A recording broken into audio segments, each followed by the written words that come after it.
அதிகாரம் 8. உடமையாகவிருக்கும் வளநாடு. இன்று நான் உங்களுக்கு கட்டளையிடும் எல்லா கட்டளைகளையும் கடைபிடிப்பதில் கருத்தாயிருங்கள். அதனால் நீங்கள் வாழ்ந்து பெருகி ஆண்டவர் உங்கள் மூதாதையருக்கு கொடுப்பதாக ஆணையிட்டு கூறிய நாட்டில் புகுந்து அதை உங்கள் உடமையாக்கிக் கொள்வீர்கள்.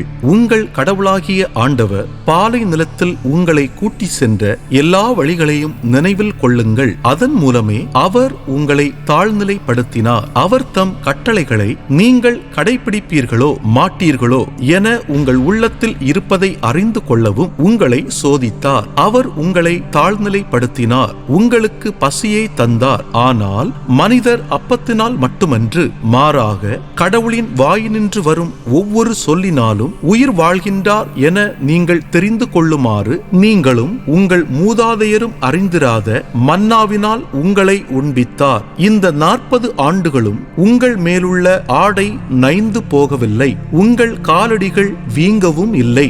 ஒருவன் தன் பிள்ளையை கண்டித்து திருத்துவது போல உங்கள் கடவுளாகிய ஆண்டவர் உங்களையும் கண்டித்து திருத்தினார் என்பதை உங்கள் உள்ளத்தில் உணர்வீர்களாக. உங்கள் கடவுளாகிய ஆண்டவரின் கட்டளைகளை கடைபிடியுங்கள். அதுவே அவர் தம் வழிகளில் நடந்து அவருக்கு அஞ்சி வாழ்வதாகும். ஏனெனில் உங்கள் கடவுளாகிய ஆண்டவர் உங்களை வளமிகு நாட்டுக்கு அழைத்து செல்கிறார். அந்த நாடு பள்ளத்தாக்குகளிலும் மலைகளிலும் பாய்கின்ற ஆறுகளையும் ஊற்றுகளையும் ஏரிகளையும் கொண்டது. அது கோதுமை, திராட்சை, அத்தி, மாதுளை, வார்கோதுமை ஆகியவை நிறைந்த நாடு. அது ஒலிவ எண்ணெயும் தேனும் நிறைந்த நாடு. அந்த நாட்டில் பஞ்சமின்றி நீங்கள் அப்பங்களை உண்பீர்கள். அங்கு உங்களுக்கு எந்த குறையும் இராது. அந்த நாட்டின் பாறைகள் அனைத்தும் இரும்பு நிறைந்தவை. அதன் மலைகளிலிருந்து செம்பு வெட்டி எடுக்கலாம். நீங்கள் உண்டு நிறைவு கொள்வீர்கள். அப்போது வளமிகு நாட்டை உங்களுக்கு கொடுத்ததற்காக உங்கள் கடவுளாகிய ஆண்டவரை போற்றுவீர்கள். ஆண்டவரை மறப்பது குறித்த எச்சரிக்கை.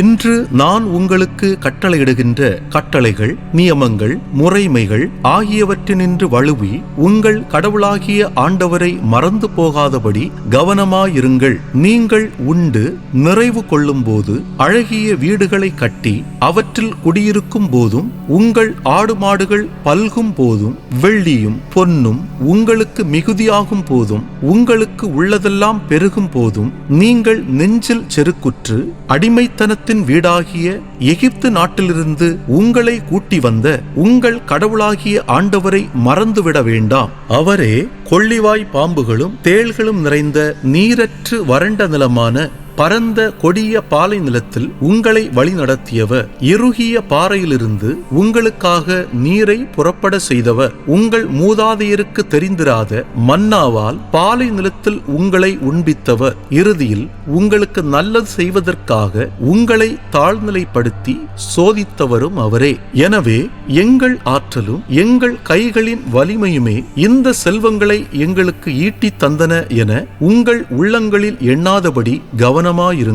உங்கள் மூதாதையருடன் தாம் ஆணையிட்டு செய்து கொண்ட உடன்படிக்கையை உறுதிப்படுத்துமாறு இந்நாளில் இருப்பது போன்ற செல்வங்களை ஈட்ட வல்ல ஆற்றலை உங்களுக்கு அளித்த உங்கள் கடவுளாகிய ஆண்டவரை நினைவில் கொள்ளுங்கள்.